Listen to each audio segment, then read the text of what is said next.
Pluralisme itu adalah faham bahwa manusia itu diciptakan oleh Allah secara berbeda. Perbedaan itu diciptakan oleh Allah. Tak payah nak gaduh-gaduh, semua agama sama, nampak? Agama-agama ini kan hanya jalan yang berbeda-beda, ya, menuju satu tujuan yang sama, yaitu Tuhan. Dan apakah makna the Unity of Religion Agreement ini? Maknanya ialah dikata sini, pun disebut dalam pengumuman, dia kata apa? Groundbreaking promise and of religion to unite unconditionally and without discrimination to achieve true peace.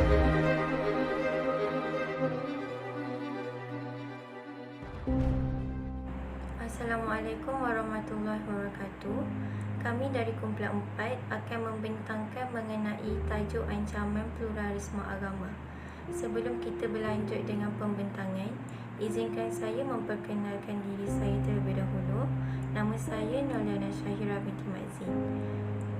Saya akan mengulas mengenai definisi ancaman pluralisme agama.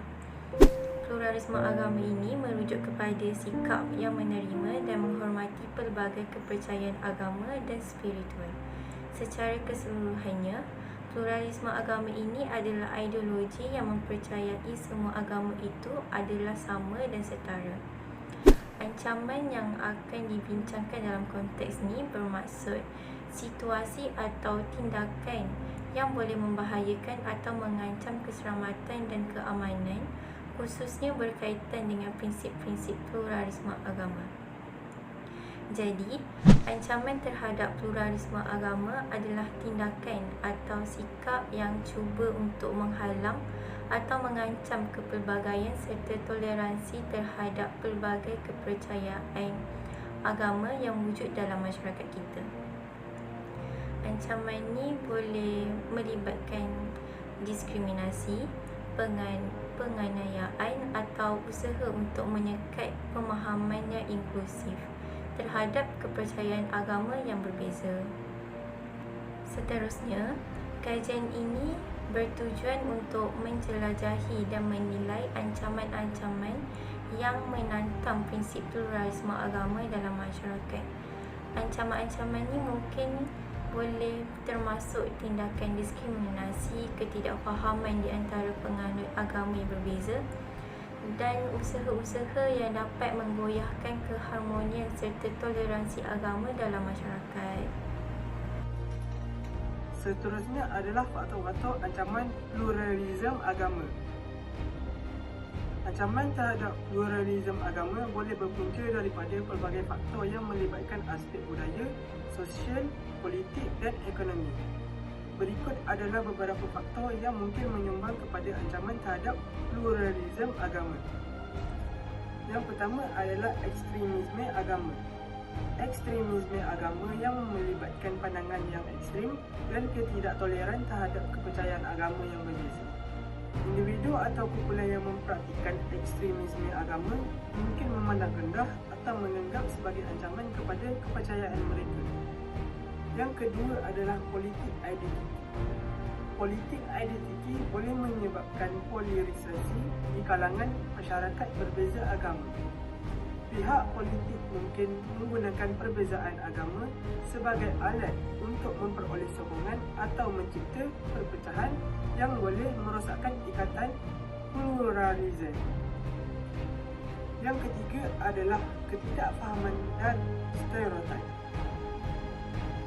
Ketidakfahaman terhadap kepercayaan agama yang berbeza dan pembentukan stereotip negatif boleh menghasilkan sikap diskriminatif.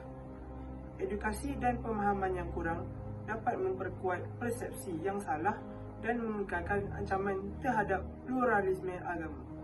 Yang keempat adalah krisis ekonomi. Krisis ekonomi yang seringkali berkait rapat dengan peningkatan ketegangan sosial. Dalam keadaan ekonomi yang sukar, masyarakat mungkin mencari penjelasan untuk kesukaran mereka. Dan ini boleh melibatkan mencari penyebab dalam kelompok agama yang berbeza. Seterusnya, terdapat beberapa kesan ancaman terhadap pluralisme agama yang merentasi bidang budaya, sosial, ekonomi dan politik. Kesannya dibahagikan kepada dua, iaitu individu dan masyarakat. Kesan terhadap individu yang pertama adalah ancaman pluralisme akan menyebabkan jati diri keagamaan atau disebut sebagai akhlak akan runtuh dan tergadai. Seterusnya, nilai-nilai murni yang diajarkan dalam agama seperti bertolak ansur dan hormat menghormati akan terhakis dalam diri seseorang. Hal ini disebabkan fahaman pluralisme yang mencampur adukkan pelbagai agama dalam satu fahaman. Kesan kepada masyarakat pula, ancaman pluralisme agama ini akan menyebabkan pecah belah dalam masyarakat. Konflik antara kelompok agama yang berbeza boleh menghasilkan ketegangan dan merosakkan hubungan antara individu-individu yang sebelumnya hidup secara harmoni. Hal ini kerana berlakunya perbalahan dan pergaduhan antara masyarakat kerana tidak sependapat. Selain itu, berlakunya diskriminasi dan penganiayaan terhadap kelompok agama tertentu. Ini boleh mencakup pembatasan hak-hak asasi, penindasan atau tindakan yang merugikan dari segi sosial dan ekonomi. Seterusnya, ancaman pluralisme agama ini menyebabkan kurangnya keamanan dalam kalangan masyarakat secara keseluruhan. Konflik berterusan atau ketegangan yang tinggi boleh mencipta persekitaran yang tidak stabil dan menjejaskan kesejahteraan umum. Hal ini kerana ancaman pluralisme agama ini mencipta atmosfera ketidakpercayaan dan ketegangan di dalam kalangan masyarakat dan menyumbang kepada sikap saling curiga. Okey, seterusnya saya akan bincangkan penyelesaian masalah bagi menangani isu pluralisme di Malaysia. Dalam menangani ancaman terhadap pluralisme agama di Malaysia, terdapat beberapa pertubuhan dan NGO yang terlibat dalam mempromosikan pemahaman antara agama dan keharmonian dalam masyarakat. Antara contohnya Pertubuhan Harmoni. Pertubuhan Harmoni, objektif Pertubuhan Harmoni ini ialah untuk mempromosikan pemahaman dan toleransi antara penganut agama yang berbeza. Seterusnya, membangunkan program-program pendidikan yang menyentuh aspek kepelbagaian agama. Akhir sekali, iaitu membina jaringan kerjasama antara komuniti agama untuk mengatasi konflik dan meningkatkan keharmonian. Antara aktiviti yang dilakukan oleh Pertubuhan Harmoni, contohnya mengadakan bengkel, seminar antara agama untuk memperkukuhkan pemahaman dan kesedaran. Seterusnya, terdapat juga aktiviti menyelenggara program sukarelawan untuk menyatukan komuniti berbeza agama dalam aktiviti kemanusiaan. Seterusnya, kerjasama antara Pertubuhan Harmoni dan badan lain. Pertubuhan Harmoni telah berkolaborasi dengan Jawatan Kebudayaan dan Kesenian untuk mengadakan program-program ramah tamah antara agama. Harapan bagi Pertubuhan Harmoni ini ialah untuk meningkatkan kesedaran masyarakat terhadap kepentingan kepelbagaian agama. Seterusnya, mengurangkan ketegangan dan konflik yang timbul akibat perbezaan agama. Dalam kesimpulannya, isu ancaman terhadap pluralisme agama merupakan cabaran kompleks yang memerlukan perhatian serius dan usaha bersepadu dari pelbagai pihak. Pelbagai faktor seperti ekstremisme agama, ketidakfahaman dan ketidakseimbangan kuasa boleh memberi dorongan kepada ancaman tersebut. Kesannya termasuk pecah belah masyarakat, diskriminasi dan ketegangan yang dapat merosakkan keharmonian dan kemajuan bersama. Untuk menangani permasalahan ini, badan-badan pertubuhan dan NGO seperti Pertubuhan Harmoni memainkan peranan penting dalam mempromosikan pemahaman antara agama, kesalingan dan toleransi.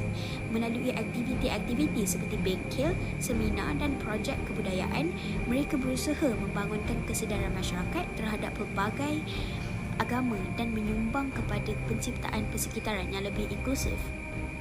Penting untuk terus menyokong usaha-usaha untuk membina jambatan di antara kelompok agama, memperkukuhkan pemahaman bersama dan merangsang dialog terbuka. Hanya dengan usaha bersama dan komitmen untuk menghormati perbezaan agama, masyarakat boleh membina fondasi yang kukuh untuk keharmonian dan keamanan yang berterusan. Di samping itu, dari perspektif Islam pula, ancaman terhadap pluralisme agama mungkin dianggap sebagai sesuatu yang mencabar prinsip-prinsip keimanan dan keyakinan dalam ajaran Islam. Islam mempromosikan konsep toleransi terhadap penganut agama yang berbeza, namun pada masa yang sama menekankan kepatuhan terhadap ajaran Islam. Ancaman terhadap pluralisme agama dari perspektif Islam mungkin melibatkan ketidaksetujuan terhadap pemahaman atau amalan yang bertentangan dengan nilai-nilai Islam, dengan potensi merosakkan persatuan umat Islam dan mengekalkan kestabilan masyarakat.